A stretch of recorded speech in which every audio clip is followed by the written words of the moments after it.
हम सबसे पहले एक वचन का पाठ करेंगे, उसके बाद हम आगे बढ़ेंगे। यहाँ वचन में लिखा है, यहेजकेल की किताब 22 अध्याय उसकी 30वीं वचन में ऐसा लिखा है, और मैंने उसमें ऐसा मनुष्य ढूंढना चाहा जो बाड़ी को सुधारे और देश के निमित्त नाके में मेरे सामने ऐसा खड़ा हो कि मुझे उसको नाश न करना पड़े, परंतु ऐसा कोई ना मिला। देख रहे यहाँ क्या बोल रहे, परमेश्वर ने एक ऐसा व्यक्ति को ढूंढा जब परमेश्वर एक देश को नाश करने वाला था, उस समय परमेश्वर ने एक ऐसे व्यक्ति को ढूंढा कि कोई तो एक मनुष्य होगा, कोई तो एक व्यक्ति होगा जो इस देश के लिए प्रार्थना करेगा, है ना, या तो इस देश के बचाव के लिए कुछ ना कुछ करेगा, विनती करेगा, या तो इस देश के बारे में कुछ अच्छा सोचेगा, तो मैं इसको छोड़ दूंगा। लेकिन परमेश्वर कह रहा है, परंतु ऐसा कोई ना मिला। परमेश्वर आज भी हमारे बीच में काम करने के लिए तैयार है। परमेश्वर हमारे जीवन में और हमारे जीवन के द्वारा दूसरों के जीवन में कई सारे काम करने के लिए तैयार है। लेकिन वो क्या कर रहा है, मनुष्य को ढूंढ रहा है ना। और कई बार परमेश्वर ने ऐसा इतिहास में कहा है कि मुझे कोई ना मिला। तो हमारे लिए एक बड़ा सवाल ये है कि अगर परमेश्वर आज किसी को ढूंढ रहा है ताकि उसके काम किए जा सके, ताकि उसकी इच्छा पूरा किए जा सके, तो क्या परमेश्वर को कोई मिलेगा?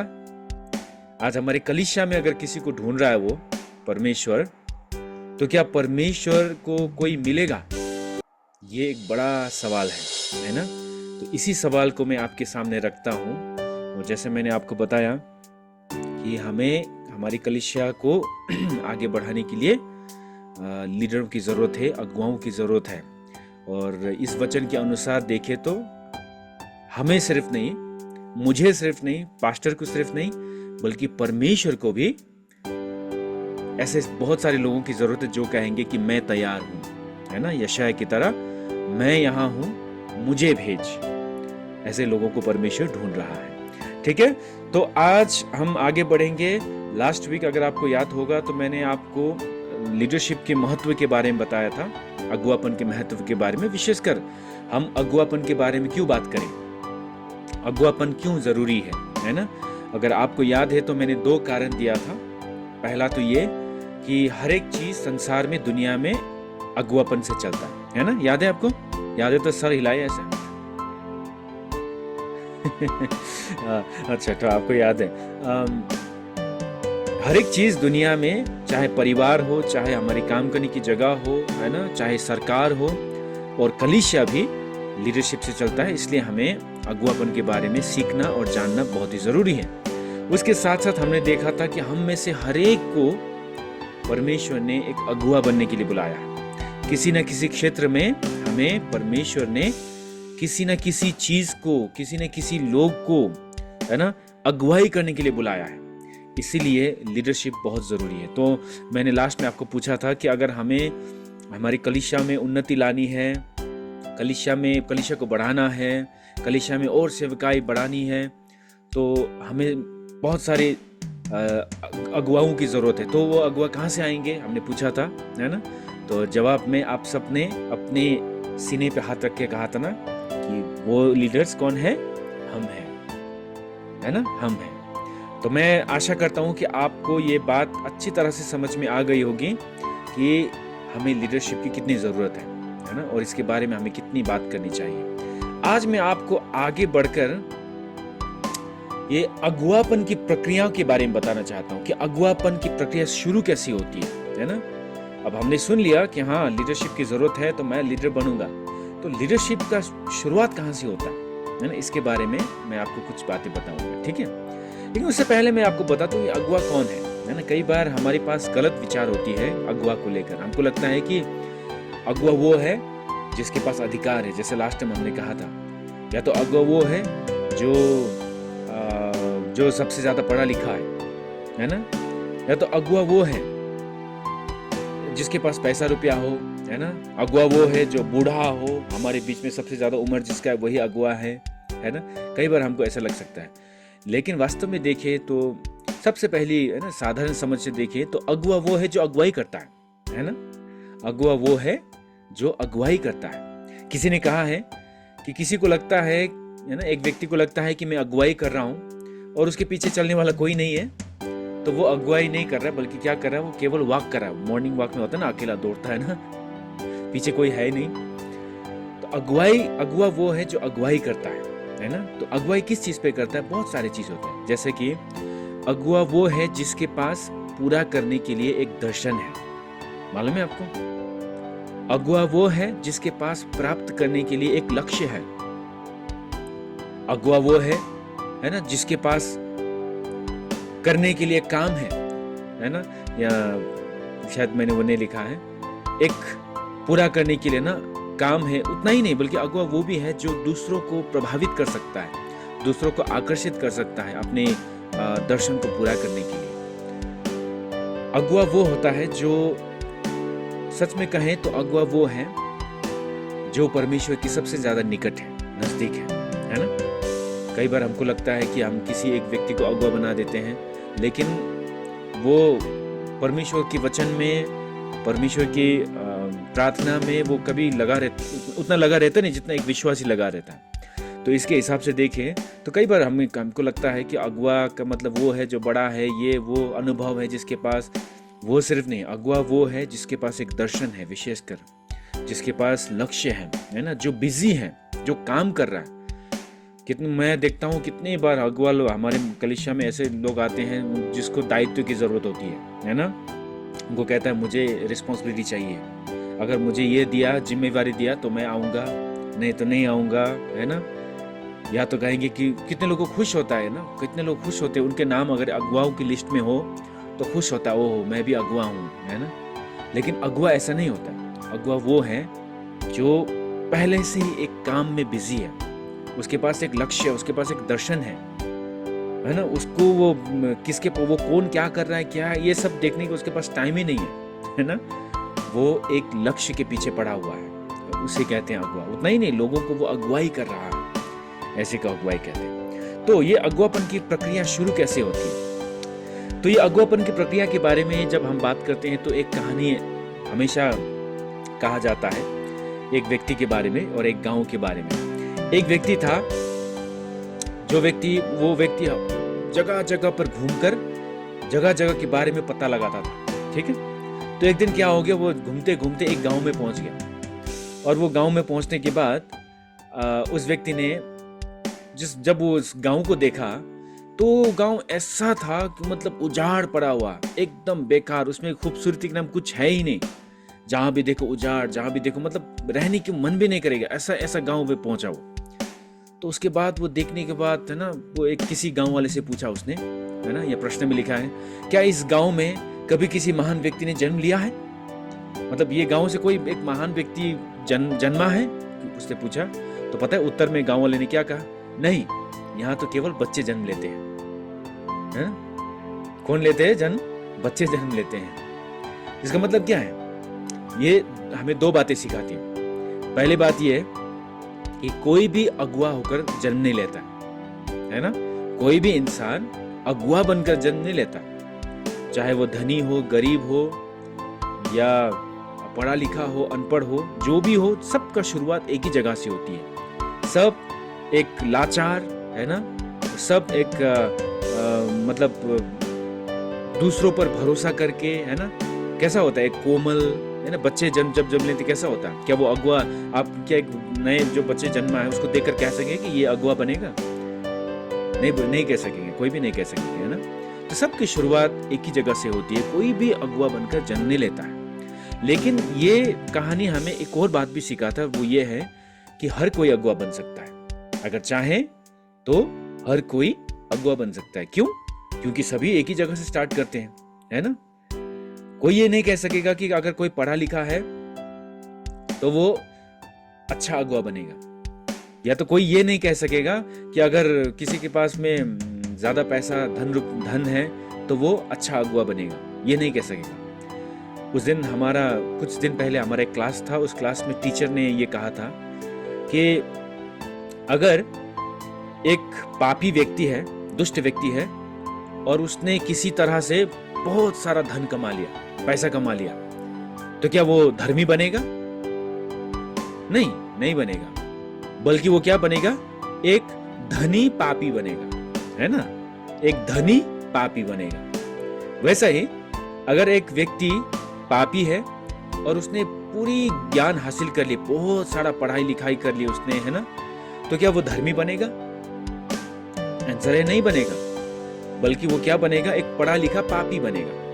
क्योंकि पाप जो है वो ऐसे नहीं जाता। वैसा ही किसी के पास धन है, किसी ने धन कमा लिया, किसी ने अच्छी पढ़ाई कर ली, है ना, किसी के पास एक अच्छा अनुभव है, वो ये गारंटी नहीं रहता कि वो एक अच्छा अगुआ बन पाएगा, है ना।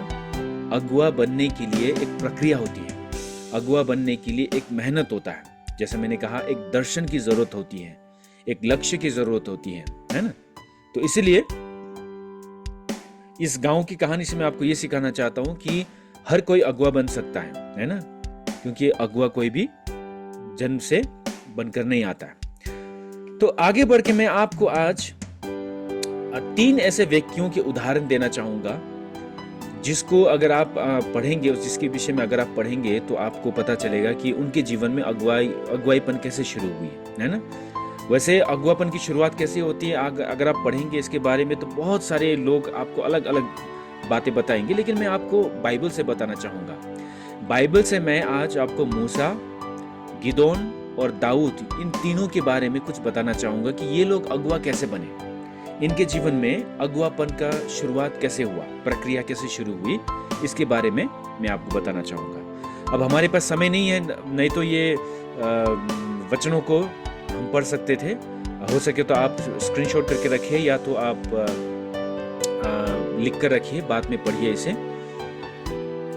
अगर हम मूसा के बारे में देखें, सबसे पहले मूसा के बारे में देखें, अगर मूसा के बारे में देखेंगे तो सबसे पहले हमको ये पता चलता है कि मूसा जो है जन्मा तो जरूर अपने माता पिता के घर में था, लेकिन वो पला बड़ा कहाँ था?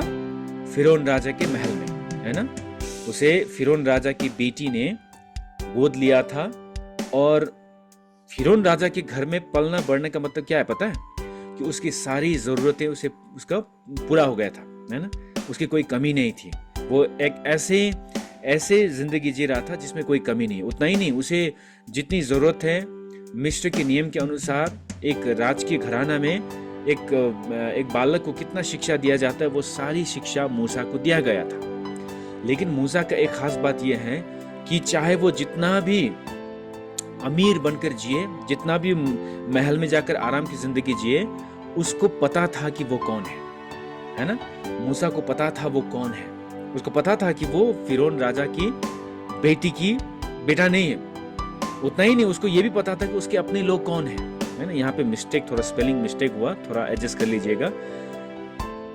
उसका वो कौन है और उसके अपने लोग कौन है, ये सब उसको पता था। जैसे कि मूसा ने अपने लोगों के दुख को देखा था, है ना, दुख को देखा था।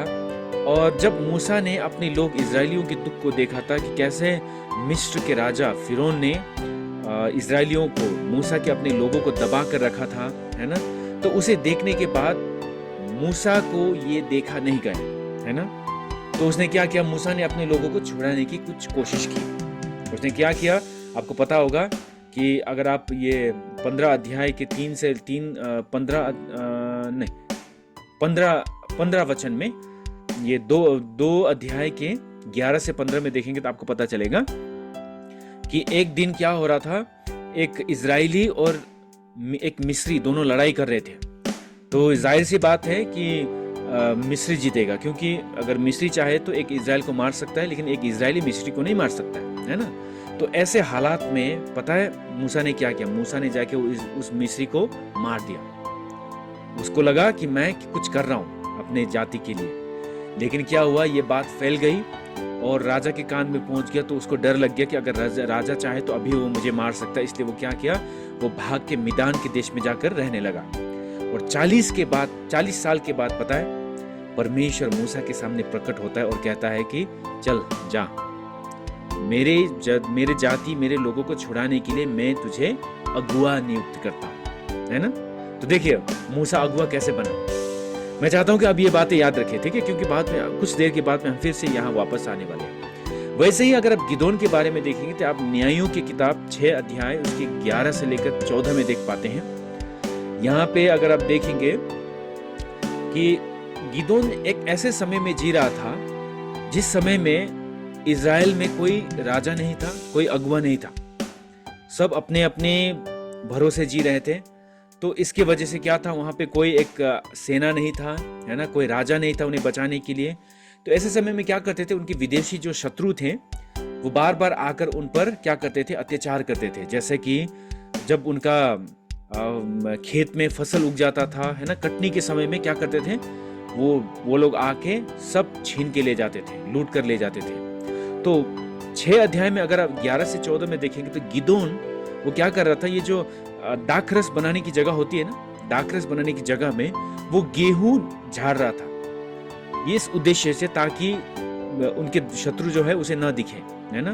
तो वो क्या कर रहा था, छुप के वो कर रहा था। तो ऐसे में परमेश्वर का दूत गिदोन के सामने दिखाई पड़ता है ना, दिखाई पड़ता और कहता है कि परमेश्वर तेरे साथ है। अगर आप और हम होंगे तो क्या करेंगे उस समय में, हम क्या करते, ओह धन्यवाद, परमेश्वर हमारे साथ है, धन्यवाद, है ना, हम ये कहते हैं, कितना खुश होंगे हम ना। लेकिन गिदोन खुश नहीं हुआ। गिदोन ने क्या किया पता है, उसने एतराज जताया, कहा अगर परमेश्वर हमारे साथ होता तो आज हमारी जो हालत हो रही है, आज हमारे साथ जो बर्ताव हो रहा है, क्या वो होता।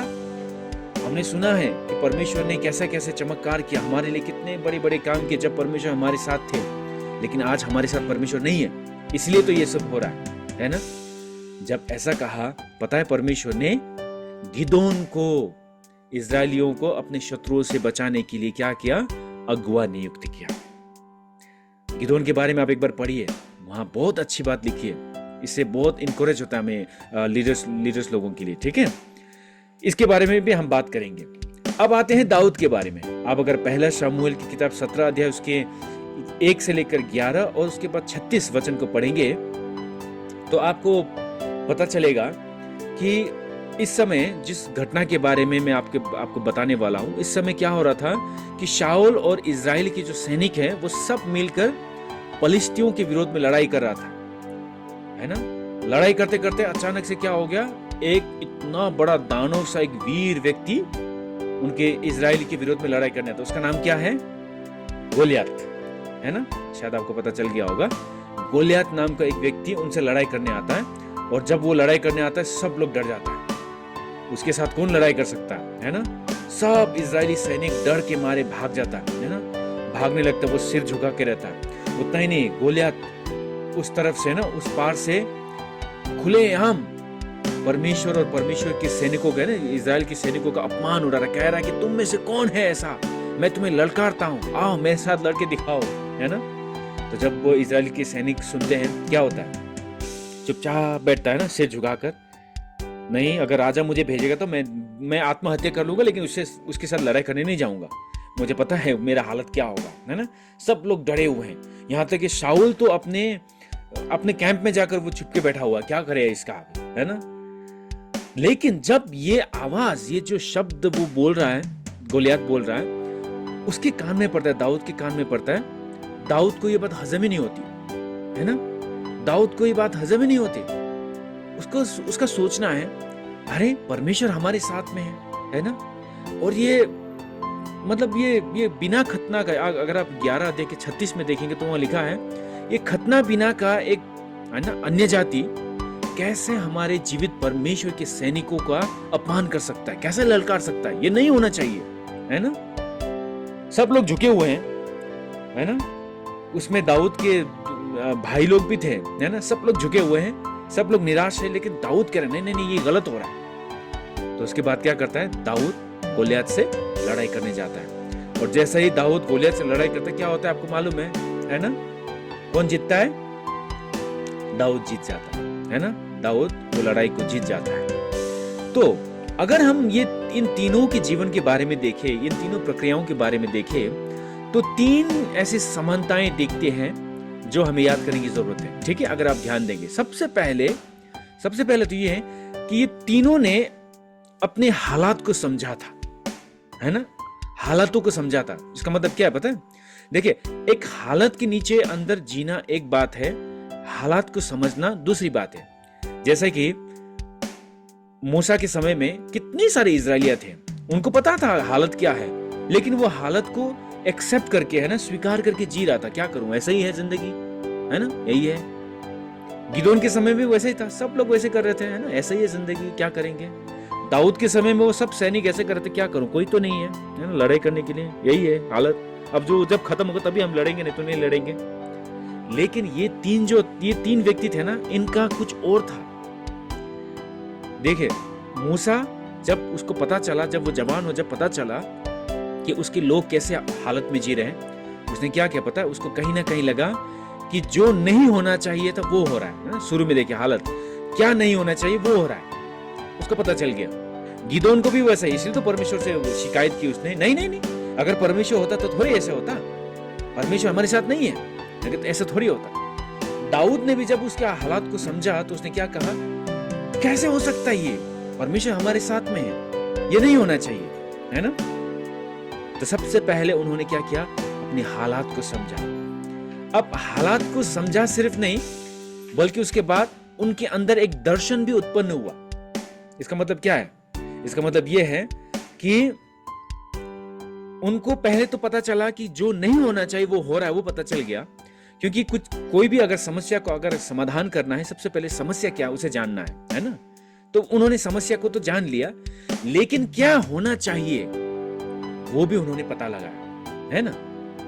तो मतलब उनके अंदर एक दर्शन पैदा हुआ कि क्या करे, इसलिए तो वो मूसा कुछ करने के लिए आगे आया, है ना, दाऊद कुछ करने के लिए आगे आया, एक दर्शन का उत्पन्न हुआ। और तीसरी बात, उस दर्शन को पूरा करने के लिए अपना योगदान क्या है। मूसा ने अपने आप को दे दिया, है ना, गिदोन ने भी अपने आप को दे दिया, और दाऊद ने भी अपने आप को दे दिया। तभी जाकर वो लोग क्या बने, अपने समय में एक अगुआ बन पाए, है ना। समझ रहे, आपने समझा मेरी बात। तीनों के जीवन के बारे में देखें। पहले तो उन्होंने हालत को समझा, दूसरा उस हालत के समय में क्या करनी चाहिए, है ना। जैसे कि एक चित्र आपने देखा, चित्र में क्या प्रॉब्लम है, क्या समस्या, जब आप पता लगा तो आपके अंदर दूसरा एक पिक्चर भी रेडी होना चाहिए जिसमें वो प्रॉब्लम नहीं है ना। तो ऐसा दर्शन उत्पन्न होने के बाद में अपना योगदान दिया। तो आज इन तीनों व्यक्ति के तीन अगुवाओं, बाइबल से 3 अगुवाओं के बारे में बात करते हुए मैं आपको आपकी प्रतिक्रियाओं के बारे में पूछना चाहता हूं कि आप और हम क्या सोच रहे हैं, आप और हमारे जीवन कैसी है। हम सबको लीडर बनना अच्छा लगता है, अगुआ बनना अच्छा लगता है ना, सबके मन में वो है। लेकिन अगुआ बनने की प्रक्रिया कैसे होती है, क्या हम में किसी हालत की समझ है। आप एक बार सोच के देखिए, क्या आपके मन में कभी आपने जब आप चर्च में आते हैं, कलीसिया में आते हैं, आप सेवकाई में आते हैं, क्या आपको परमेश्वर ने क्या ऐसा कुछ समस्या दिखाई है, क्या आपने कुछ देखा है। कितने लोग ऐसे ही लीडर बनने की कोशिश करते हैं, है ना, दर्शन बिना, है ना। तो मैं आपको पूछना चाहता हूं, हो सकता है आप क्वायर ग्रुप में है ना, तो आपको लगता है नहीं, यहाँ पे कुछ एक समस्या है। क्या आपको ऐसी समस्या देखी है। अब कितने लोग ऐसे होते हैं जिसको हमेशा समस्या सिर्फ दिखाई देती है, मैं उसकी बात भी नहीं कर रहा हूँ, ठीक है, मैं ऐसी बात कर रहा हूँ जिसको पता चलता है समस्या है और उसे सुधारने की कोशिश कर रहा हूँ, है ना। क्या आपने ऐसा कुछ देखा है। हो सकता है आपको ऐसा लगे कि अरे हमारे चर्च में कोई भी फॉलो अप करने के लिए नहीं है, नया लोग आते हैं वैसे ही चले जाते हैं, है ना, ये ठीक नहीं हो रहा है, चर्च में ऐसा नहीं होना चाहिए। या तो आपको लगता है कि अरे हमारे कभी कितने विश्वासी बीमार होते हैं, है ना, उनको देखने के लिए, उन्हें संभालने के लिए, उनके लिए प्रार्थना करने के लिए कोई नहीं है ना, ये कुछ गलत हो रहा है इसमें। क्या परमेश्वर ने आपको कभी ऐसा कुछ दिखाया है। देखिए दोस्तों, हम सबको ऐसा कुछ दिखना चाहिए, परमेश्वर से ये दिखना चाहिए, तभी जाकर हम आगे बढ़ सकेंगे। उसके साथ साथ समस्या तो देख लिया हमने, लेकिन क्या उसके समाधान के लिए क्या आपके पास कोई एक चित्र है, क्या दर्शन है, क्या आपने कोई दर्शन पाया है। क्या आप ये बता सकते हैं कि अगर यहाँ पे एक समस्या है तो उस समस्या को मैं कैसे निपटा सकता हूँ, क्या होना चाहिए। आपको पता चल गया ये नहीं होना चाहिए, लेकिन क्या आपको ये भी पता चले क्या होना चाहिए। क्या आप और हम जब हमारे चर्च में अगर कोई कमियां दिखती है तो क्या हम ये ऐसा ही है छोड़ के चले जाते हैं, या हमारे अंदर जलन होती है? नहीं नहीं नहीं। जैसा दाऊद को हजम नहीं हुआ, है ना, जैसा गिदोन को ऐतराज हुआ, और जैसा मूसा को सहा नहीं गया, क्या हमारे मन में ऐसे कुछ आती है? अगर नहीं है तो दोस्तों मैं क्या बोलता हूँ आपको, हम लीडरशिप में कभी आगे नहीं बढ़ेंगे। हमारा यही है, हम वही एक लीडर को दूसरे लोगों से क्या अलग करते, यही तो है। मूसा को दूसरे इजरायलियों से क्या अलग किया, यही तो था। गिदोन को अलग करने वाले यही था। दाऊद को बाकी सैनिकों से क्या अलग किया, यही तो था कि हालत को देखकर वो चुपचाप नहीं बैठा, नया कुछ होना चाहिए, मैं कुछ करूंगा, है ना। अगर आपके पास नहीं है तो मुझे लगता है हमें प्रार्थना करने की जरूरत है, ध्यान देने की जरूरत है ना। कई सालों से हम चर्च में आ रहे हैं, कई सालों से हम सेवकाई में आ रहे हैं, लेकिन अगर अभी तक हमारे पास ऐसा नहीं है तो दोस्तों कहीं ना कहीं हम दाऊद जैसे नहीं है, गिदोन जैसे नहीं, मूसा जैसे नहीं, बाकी इजराइलियों के जैसे हैं। और मुझे नहीं लगता कि हम में से कोई भी ऐसा बनना चाहता है ना। और तीसरी बात है, क्या हम इस काम के लिए योगदान देने के लिए तैयार है? क्या हमारे तरफ से हमारा कंट्रीब्यूशन देने के लिए तैयार है ना। ये भी एक बात है।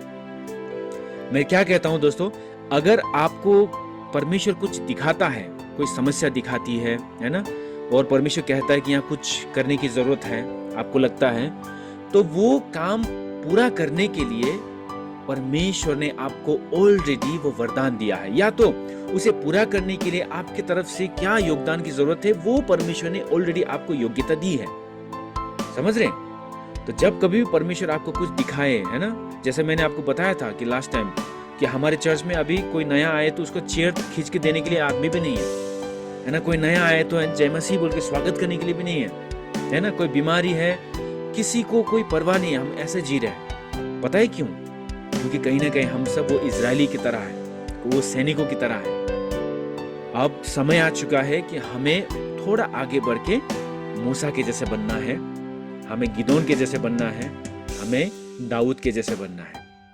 और जब तक हमारे बीच में मूसा, गिदोन और दाऊद के जैसा व्यक्ति खड़ा नहीं होंगे, तब तक हमारा हालत वैसे का वैसा ही होगा। समझ रहे हैं आप लोग? समझ रहे हैं ना? तो मैं आपको आज एक चुनौती देता हूं, आपको मैं एक होमवर्क दे रहा हूं। आप सब लोग नेहमिया, आपको मालूम होगा नेहमिया, उसके पहला अध्याय को पढ़िए सब लोग, ठीक है? नेहमिया 1 अध्याय को सब पढ़िए और देखिए आप क्या समझ पाते। हो सके तो समय मिले तो अगले हफ्ते मैं आपसे कुछ पूछूंगा उससे लेकर, और आपको मुझे जवाब देना होगा, ठीक है? आप अच्छा ध्यान देकर पढ़िए, आप क्या समझ रहे हैं। एक अगुआ के मन में, अगुआ बनने का प्रक्रिया कैसा होता है, उसके मन में क्या आती है, किस तरह का बोझ आता है ना, वो समझने के लिए आप एक बार नेहमिया की किताब 1 अध्याय अच्छी तरह से पढ़िए, ठीक है, और समझने की कोशिश कीजिए। तो मुझे लगता है आज के लिए मेरा इतना ही है। आज मैंने आपको दिखाने की कोशिश यही की है कि अगर हमें अगुआ बनना है, अगुआपन में आगे बढ़ना है। देखिए, अगर आप चाहते हैं कि नहीं मुझे अगुआ नहीं बनना है, तो मैं क्या कहूँगा, मैं आपसे बातें नहीं करूँगा, है ना। क्यों? क्योंकि परमेश्वर ने हम सबको अगुआ बनने के लिए बुलाया। अगर फिर भी आपको लगता है नहीं मुझे तो एक साधारण विश्वासी बनकर रहना है, तो गुड लक, है ना, गुड लक, आप जो करना करिए। लेकिन अगर आप कहेंगे नहीं मैं भी कुछ करना चाहूंगा, है ना, परमेश्वर ने मुझे जिस क्षेत्र में काम करने के लिए बुलाया वहां मैं कुछ करना चाहूंगा, मैं कुछ योगदान देना चाहूंगा, कुछ बदलाव लाना चाहूंगा, अगर आप ये कहेंगे तो मैं आपको आज ये 3 बातें बताता हूँ कि सबसे पहले आपके हालातों को देखिए, प्रार्थना कीजिए प्रभु से, है ना, मैं कुछ करना चाहूंगा, और प्रभु आपको दिखाएगा कहाँ क्या हो रहा है ना। और जब परमेश्वर वो दिखाएगा तो आप परमेश्वर से प्रार्थना ये भी करें कि अब इसमें क्या करना है, और जब वो होगा तो आपको पता चलेगा इसमें मेरा योगदान क्या हो सकता है ना। उसके बाद हम कलीसिया में बात करेंगे, एक दूसरे से बात करके, है ना, मीटिंग करेंगे, क्या करना है, कैसे कर सकता है, तब जाकर क्या होगा। सबके सब, अगर हमारी कलीसिया में हर एक व्यक्ति मूसा की तरह, गिदोन की तरह, दाऊद की तरह सब मिलकर कुछ करना है हमें, है ना, कुछ करेंगे, मिलके करेंगे, बदलाव लाएंगे, अगर ये सोच के आगे बढ़ेंगे तो सोचिए हमारी कलीसिया कैसे होगी। आमीन। तो हम ये नहीं सोचेंगे कि मुझे लीडर बनना है, ऐसा नहीं, हमें कुछ करना है, लीडर अपने आप हो जाएगा, है ना। कुछ करना है, हमें एक दर्शन लेकर जीना है, एक लक्ष्य लेकर जीना है, और लीडर बनाने का काम कौन करेगा? परमेश्वर करेगा। आमीन। प्रभु आप सबको आशीष दे।